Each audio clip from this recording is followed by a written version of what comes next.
कहानी की शुरुआत होती है रेमंड नाम के एक बेहद आलसी लड़के से, जो इस वक्त फिशिंग करने के मूड से एक लेक के किनारे आकर बैठा। अभी अभी स्कूल में रेमंड की जमकर बेइज्जती हुई थी और अब वो सबको 4-5 अतरंगी मछलियां पकड़ के दिखाना चाहता था कि वो एकदम नल्ला नहीं है। जब वो लेक के पास अपनी साइकिल पर पहुंचा तो बहुत सारी चिड़िया उसे रास्ता दिखाने लगी, मानो उसे किसी खास जगह तक ले जाना चाहती हूँ। तभी उसे एक बड़ा सा मेंढक दिखा और वो उसे पकड़ने भागा, लेकिन मेंढक झील में कूद गया। अपना कांटा पानी में डालकर वो लेक के किनारे पर ही लेट गया और जोर जोर से बोलते हुए सोचने लगा कि बस कुछ ऐसा हो जाए कि जिंदगी में कुछ ना करना पड़े और सब कुछ मिल जाए जो भी चाहिए हो। उसके इतना कहते ही उसका फिशिंग वाला कांटा अपने आप ही खिंचकर एक अजीब सी चीज में जाकर फंस गया। उसने खींचने की कोशिश की और जब उसने ध्यान से देखा तो एक अजीब सा जीव सामने आया। रेमंड अब पेड़ों के पीछे छुपते छुपाते उसके करीब जाने लगा। वो समझना चाहता था कि ये चीज क्या है। उसने जीव की तरफ पत्थर फेंका तो उसने पत्थर को पकड़ लिया। फिर वो बोलने भी लगा। उसने अपना नाम बेली बताया और कहा कि मैं एक जादुई घिया हूँ। पहले तो रेमंड डर गया, लेकिन फिर उसे दादी की कहानी याद आई।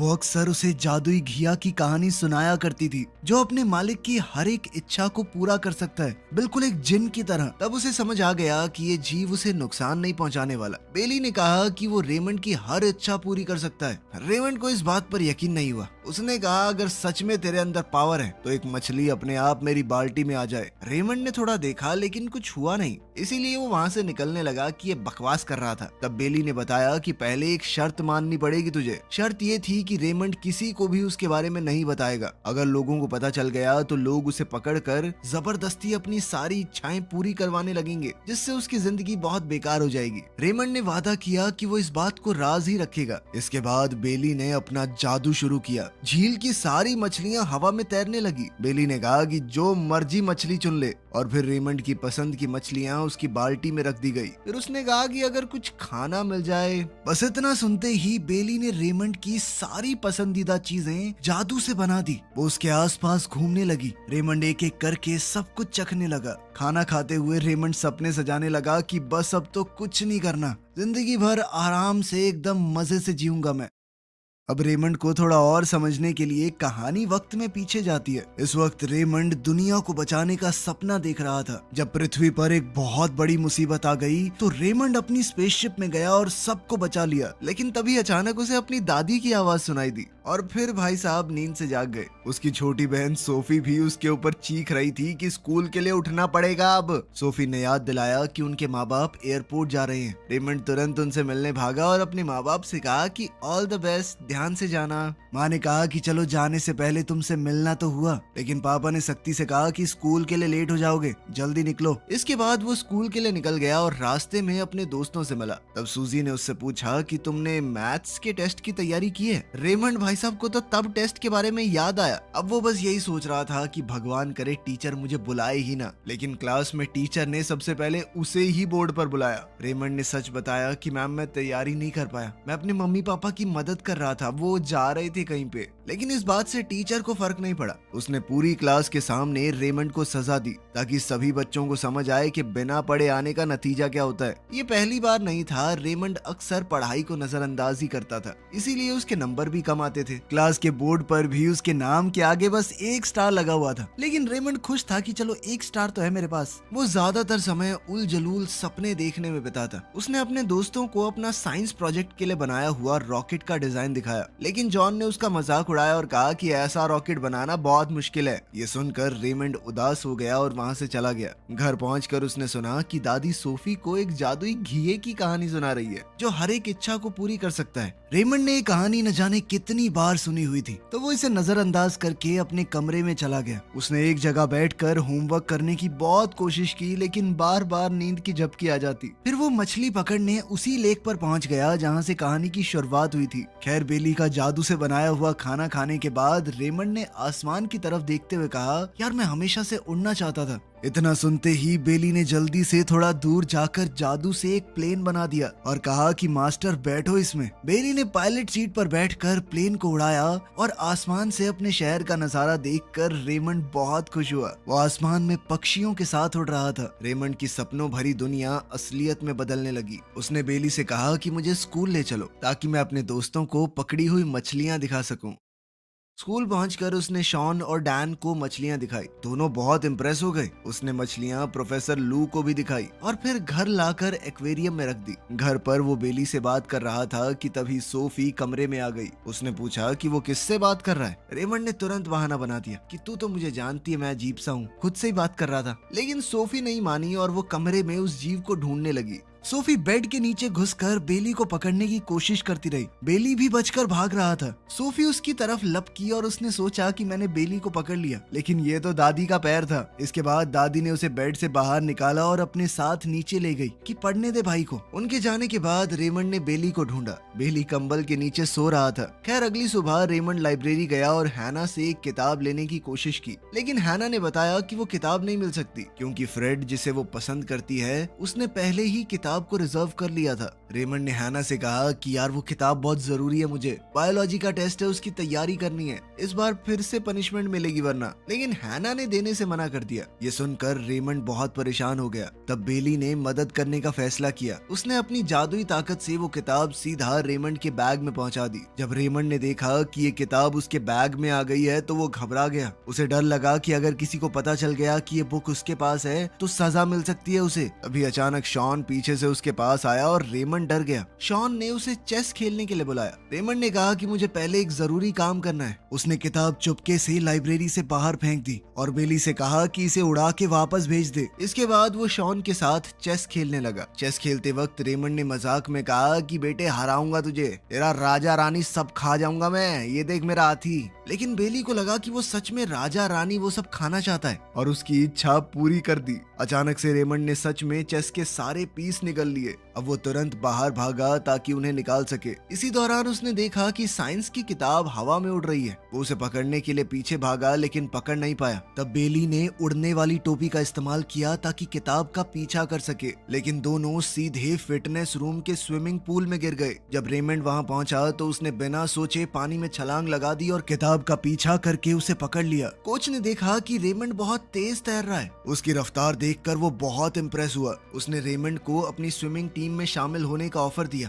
क्योंकि टीम में जगह खाली थी और कुछ हफ्तों बाद कंपटीशन होने वाला है। रेमंड ने तुरंत हाँ कर दी। पूल के पास कपड़े सूखने का इंतजार करते वक्त रेमंड सोचने लगा कि क्या उसकी टीम स्विमिंग चैंपियनशिप जीत पाएगी। बेली ने तुरंत कहा कि जब तक वो साथ में है रेमंड हमेशा जीतेगा। रात को जब रेमंड सो रहा था बेली ने उसका कमरा साफ कर दिया। उसके गंदे कपड़े टोकरी में रख दिए, साफ कपड़े अलमारी में रख दिए और स्कूल का सामान भी ठीक से सेट कर दिया। सब कुछ ठीक करने के बाद बेली आराम करने चला गया। अगली सुबह उसने रेमंड को जल्दी उठा दिया ताकि वो स्कूल के लिए लेट ना हो जाए। जब दादी ने देखा कि रेमंड बिना जगाए नाश्ता कर रहा है तो वो बहुत खुश हुई। उन्हें लगा कि रेमंड सुधरने लगा है। पहली बार रेमंड को स्कूल के लिए जल्दबाजी नहीं करनी पड़ी। उस दिन गर्मी बहुत ज्यादा थी तो बेली को लगा कि कुछ करना पड़ेगा, तो वो खुद ब खुद साइकिल को चलाने लगा ताकि रेमंड बिना पसीना आए स्कूल पहुंच सके। बेली की मदद से धीरे धीरे रेमंड क्लास में अच्छा करने लगा और प्रोफेसर लियू भी उसकी प्रोग्रेस से काफी इंप्रेस हुई। वो एक बेहतर स्टूडेंट बनने लगा। धीरे धीरे टेस्ट के अंदर उसके नंबर भी सुधरने लगे। स्विमिंग प्रैक्टिस में भी बेली ने छुपकर उसकी मदद की। वो पानी के नीचे रहकर रेमंड को तेज तैरने में सहारा देता। जब रेमंड ने रिकॉर्ड टाइम में प्रैक्टिस पूरी कर ली तो कोच को यकीन ही नहीं हुआ। उसने रेमंड की बहुत तारीफ की। उस शाम खाना खाने के बाद रेमंड ने अपनी रॉकेट की ड्राइंग देखी जो उसने स्कूल के साइंस प्रोजेक्ट के लिए बनाई थी। उसे समझ आ गया कि जॉन सही बोल रहा था, वो रॉकेट बनाना मुश्किल है। वो हार मानने वाला था कि तभी बेली ने एक नया डिजाइन बना दिया, लेकिन रेमंड ने देखा कि नया डिजाइन तो और भी ज्यादा मुश्किल है। इसलिए बेली ने अपनी जादुई ताकत से एक रोबोट डॉग बना दिया। अगली सुबह रेमंड उसे स्कूल ले गया और अपना नया प्रोजेक्ट सबको दिखाया। ये गलगोटिया यूनिवर्सिटी वालों ने मूवी तो नहीं देखी हुई। सभी क्लासमेट उसकी तारीफ करने लगे। सब हैरान हो गए उस रोबोट को देखकर, लेकिन डैन ने रेमंड के रोबोट को चैलेंज दिया और दोनों के रोबोट्स के बीच में मुकाबला हुआ। बेली जैसे शरीर को हिला रहा था रोबोट भी एकदम वैसे ही चल रहा था। तो इस मुकाबले के लिए बेली एक मेंढक को सामने ले आया ताकि वो लड़ाई की फीलिंग ले सके। जैसे वो और मेंढक लड़े बिल्कुल उसी तरह दोनों रोबोट आपस में लड़े और इस तरह जादू की मदद से रेमंड के रोबोट ने डैन के रोबोट को हरा दिया। लेकिन जैसे ही क्लासमेट ने रोबोट डॉग को हाथ लगाया तो वो हिलने लगा और काम करना बंद कर दिया। एक तरह से टूट ही गया था वो। ये देखकर रेमंड बहुत नाराज हो गया। उसने बेली से कहा कि इतना कमजोर रोबोट कौन बनाता है और उसे जल्दी से रोबोट को ठीक करने को कहा। बाद में घर लौटते वक्त दोनों एक खिलौनों की दुकान के सामने से गुजरे। दोनों ने सोचा कि अंदर जाके देखते हैं क्या खास है। जैसे ही रेमंड अंदर गया उसकी आंखें चमक उठी। वहाँ रिमोट से चलने वाले हेलीकॉप्टर और बहुत ही अजीबोगरीब नई तरह के रोबोट थे। रेमंड इतना खुश हुआ कि अपनी एक्साइटमेंट को रोक ही नहीं पाया। तभी अचानक उसका सामना डैन से हुआ। डैन ने कहा कि मैंने तुम्हें दुकान में जाते हुए देखा था, इसीलिए वो भी उसके पीछे आ गया। उसने रेमंड पर इल्जाम लगाया कि तुमने वो रोबोट डॉग कहीं से खरीदा है ना, तुमने खुद नहीं बनाया, राइट? रेमंड को उसके सवालों से बचना मुश्किल लगने लगा, इसीलिए वो तुरंत दुकान से भाग गया। रेमंड को परेशान देखकर बेली ने सोचा कि वो अपने मालिक को खुश करेगा। उसने अपनी जादुई शक्तियों से दुकान के सारे खिलौनों को जिंदा कर दिया और उन्हें रेमंड के घर जाने का हुक्म दिया। जब तक दुकान का मालिक समझ पाता तब तक सारे खिलौने वहाँ से गायब हो चुके थे। खैर, घर लौटने से पहले रेमंड और डैन ने सोचा कि वो डायनासोर वाली फिल्म देखेंगे, लेकिन जब वो सिनेमा पहुंचे तो पता चला कि सारी टिकट बिक चुकी हैं। रेमंड फिर भी जिद पर अड़ा रहा कि वो फिल्म देखेगा। तब बेली ने अपनी जादुई शक्ति से रेमंड को सीधा स्क्रीन के अंदर ही पहुंचा दिया। अंदर जाते ही रेमंड को समझ आ गया कि उससे बड़ी गलती हो गई है। एक बड़ा सा टीरेक्स डायनासोर उसके पीछे दौड़ पड़ा। बाहर बैठे लोग उसे देखकर हंसने लगे। बेली सीढ़ियों पर बैठकर ये सब कुछ देख रहा था। रेमंड भागता हुआ स्क्रीन से बाहर निकलने की कोशिश कर रहा था, लेकिन डायनासोर ने उसे पकड़ लिया और खाने ही वाला था कि तभी बेली अपने छोटे जहाज के साथ स्क्रीन के अंदर घुसा और डायनासोर पर हमला कर दिया। उसने उसे हराकर पेट्रोल बनने के लिए छोड़ दिया। इससे सिनेमा देखने आए लोगों का मजा भी खराब हो गया। खैर, घर लौटते वक्त रेमंड बहुत गुस्सा हुआ। उसने बेली से कहा कि मेरी मदद करते करते तुम मुझे मुश्किलों में डाल देते हो, लेकिन असली मुश्किल तो अभी बाकी थी। रेमंड साइकिल चला रहा था, तब उसने पीछे से आवाज सुनी। जब उसने मुड़कर देखा तो उसकी आंखें खुली की खुली रह गई। बहुत सारे खिलौने उसकी तरफ तेज रफ्तार से बढ़ रहे थे। घबराकर वो जल्दी से घर पहुंचा। उसने देखा कि सारे खिलौने उसके कमरे की तरफ बढ़ रहे हैं। तब उसे पता चला कि उसके मम्मी पापा भी सफर से वापस आने वाले थे। डर के मारे उसने तुरंत बेली से कहा कि सभी खिलौनों को वापस दुकान पे भेज दो। अच्छी बात ये रही कि बेली ने समय पर सब कुछ ठीक कर दिया और मम्मी पापा को कुछ पता नहीं चला, वरना तो उसके चैंटे ही चैंटे थे कि खिलौने कहाँ से आए ये। कुछ देर बाद रेमंड के पापा उसके कमरे में आए और उसे ड्राइंग रूम में बुलाया। वहां जाकर रेमंड ने देखा कि उसके लिए एक नई साइकिल रखी है। पापा ने बताया कि स्विमिंग टीम में शामिल होने की खुशी में ये इनाम है। रेमंड बहुत खुश हुआ। उसे नहीं पता था कि उसके पापा उसके इस फैसले से इतने खुश होंगे, लेकिन रेमंड को खुश देखकर बेली उदास हो गया। उसे लगा कि मालिक को बाकी सब खुश कर रहे हैं, मैं नहीं कर पा रहा। इसीलिए वो रात भर जागकर रेमंड के मैथ्स के एग्जाम की तैयारी करने लगा, ताकि अगले दिन उसे अच्छे नंबर मिल पाए। सुबह जब बेली उसे जगाने लगा तो देखा कि रेमंड खुद ही उठ चुका है। रेमंड ने बताया कि वो एग्जाम देने के लिए एक्साइटेड है, क्योंकि अगर वो मेहनत करके ए ग्रेड ले आया तो मम्मी पापा बहुत खुश हो जाएंगे। जब क्लास में प्रोफेसर लू ने एग्जाम के क्वेश्चन पेपर बांटे तो सब बच्चे तुरंत लिखने लगे, लेकिन रेमंड चुपचाप बैठा रहा। उसे लग रहा था कि शायद ऊपर से जवाब गिर जाएंगे। बाहर पेड़ पर छुपा हुआ बेली खिड़की से क्वेश्चन देखकर मदद करने की कोशिश कर रहा था, लेकिन वो समय रहते कुछ नहीं कर पाया और रेमंड की आंसर शीट खाली ही रही। समय खत्म होने लगा तो रेमंड घबरा गया। तब उसने देखा कि सूजी लगभग सारे क्वेश्चन कर चुकी है। बेली ने जादुई शक्ति से सूजी के जवाब रेमंड की कॉपी पर पहुंचा दिए और सूजी की शीट खाली हो गई। जब सूजी ने अपनी खाली कॉपी दी तो प्रोफेसर लू को शक हुआ। फिर जब उन्होंने रेमंड की कॉपी देखी तो उस पर सूजी का नाम लिखा हुआ था, क्योंकि आंसर्स के साथ साथ नाम भी कॉपी हो गया। तब सच सबके सामने आ गया। सूजी अपने दोस्त से बहुत ज्यादा नाराज हो गई, क्योंकि उसने उसकी मेहनत चुराने की कोशिश की थी। इससे पहले कि टीचर रेमंड को पनिशमेंट देती, वो वहाँ से भागकर सीधा तालाब की तरफ चला गया। थोड़ी देर बाद बेली वहाँ पहुंचा। रेमंड ने गुस्से में कहा कि सारी गलती तुम्हारी है। उसने गुस्से में कहा कि तुझे पका के खा जाऊंगा मैं, घिया। बेली ने उसकी बात मान ली और खुद को ही सजा देने लगा। वो अपने आप आग में बदल गया, लेकिन जैसे ही वो रेमंड के हाथ तक पहुंचा तो उसका हाथ बुरी तरह जल गया। ये देखकर रेमंड को समझ आया कि ये घिया पागल है, हर बार इसकी मदद नहीं लेनी चाहिए। अब रेमंड उस जादुई घिया से बहुत ज्यादा गुस्सा था। उसने चीख कर कहा कि तू एक राक्षस है, जल्दी से यहाँ से चला जा, मुझे तेरा मुंह नहीं देखना। उसी पल बेली का रूप बदलने लगा। धीरे धीरे वो सच में एक डरावने राक्षस में बदल गया। तब उस जादुई घिया ने सच बताया। उसने कहा कि मैं वैसा ही बन जाता हूँ जैसी भावनाएं मेरे मालिक के दिल में होती हैं। अगर रेमंड के मन में गुस्सैले बुरे विचार आएंगे तो उसका रूप भी बदल जाएगा। इतना कहकर वो उस डरावने रूप में रेमंड का पीछा करने लगा। रेमंड डर गया और जोर से बोला कि वो तुरंत चला जाए। जैसे ही उसने ये कहा, बेली फिर से अपने पुराने शांत रूप में आ गया। वो रेमंड से माफी मांगने लगा। उसने कहा कि मुझे एक और मौका दे दो, लेकिन रेमंड अब उस जादुई घिया से तंग आ चुका था। उसने उसे उठाया और वापस उसी तालाब में फेंक दिया जहां वो उसे पहली बार मिला था।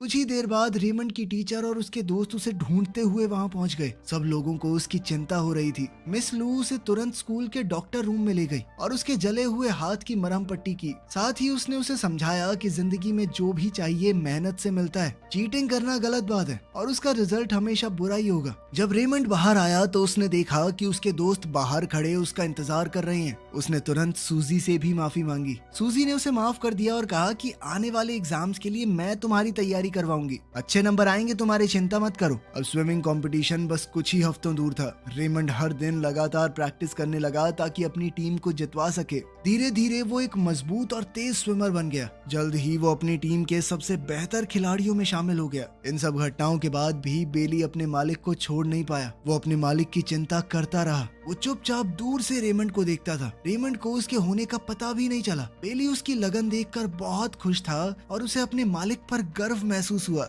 एक महीना बीत गया और आखिरकार कंपटीशन का दिन आ ही गया। रेमंड की टीम अब बहुत मुश्किल में है। हार और जीत का फैसला रेमंड ही करेगा। अगर वो तेज तैरा तो टीम जीत सकती है। अपने साथियों और परिवार की आवाज सुनकर रेमंड ने पूरी जान लगा दी। आखिर में उनकी टीम जीत भी गई। इसके तुरंत बाद रेमंड सीधा तालाब की तरफ दौड़ा। वो बेली को अपना प्राइज दिखाना चाहता था, ये सोचकर कि बेली ने उसे जिताया जादू से। लेकिन वहां पहुंचकर उसे पता चला कि बेली तो कंपटीशन में कहीं आया ही नहीं, क्योंकि रेमंड ने बेली को कह दिया था कि मुझे तुम्हारी मदद नहीं चाहिए। तब रेमंड को समझ आया कि मैं तो अपनी मेहनत से जीता हूँ। वो खुद से ही बहुत ज्यादा इंप्रेस हो गया। तब बेली सामने आया। उसने प्यार से कहा कि अब आपको मेरी मदद की जरूरत नहीं है। अब वो सब कुछ खुद कर सकता है। अब समय आ गया था कि वो किसी और बच्चे की इच्छाओं को पूरा करे। बेली अब एक पक्षी की पीठ पर चढ़कर वहां से निकल गया। जाने से पहले उसने आखिरी बार कहा कि किसी को भी मेरा राज मत बताना। कुछ वक्त बाद रेमंड नींद से उठा और उसने आसमान की तरफ देखा। वहाँ एक बादल था जो बिल्कुल बेली जैसा लग रहा था। उस पल में उसके मन में सवाल आया कि मैंने जो कुछ भी देखा वो सपना था या हकीकत। लेकिन फिर उसने सोच लिया कि सपना था या हकीकत ये जरूरी नहीं है। उसने जो सीखा है कि मेहनत और ईमानदारी से जिंदगी जीनी है वो ज्यादा जरूरी है। वीडियो पसंद आई तो लाइक कर देना, चैनल को सब्सक्राइब कर लेना। मिलते हैं अगली वीडियो में।